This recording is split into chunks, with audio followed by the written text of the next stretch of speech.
అందరికీ నమస్కారం అండి.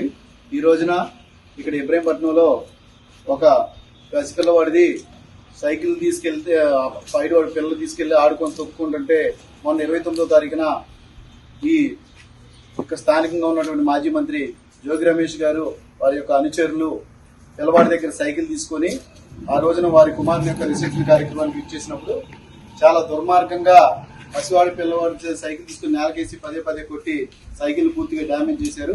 ఈ రోజున ఏంటంటే తెలుగుదేశం పార్టీ ఏంటంటే కొండపల్లి పురపాలక ఆ పసిపిల్లవాడికి ఏదైతే ఉందో ఆ సైకిల్ డ్యామేజ్ ఏదైతే జరిగిందో దానికి రీప్లేస్మెంట్ గా తెలుగుదేశం పార్టీ వారు తీసుకొచ్చి వారి కుటుంబ సభ్యులకి సైకిల్ అప్పచెప్పడం జరిగింది.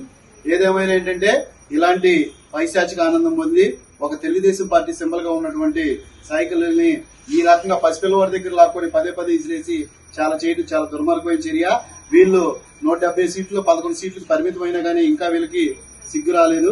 ఈసారి అయినా సరే ఏంటంటే ఇలాంటి పరిస్థితులు పునరావృతం కాకుండా దీని మీద చర్యలు కూడా తీసుకోవాలని చెప్పి తెలుగుదేశం పార్టీ నాయకులందరూ కూడా మేము కోరడం జరిగింది. ఏదేమైనా ఇలాంటి పైశాచికానందం పొందినటువంటి వ్యక్తులు తప్పనిసరిగా వారు రాబోయే రోజుల్లో ఇబ్బంది పడే టైం కూడా ఉందని చెప్పి తెలియజేస్తారు.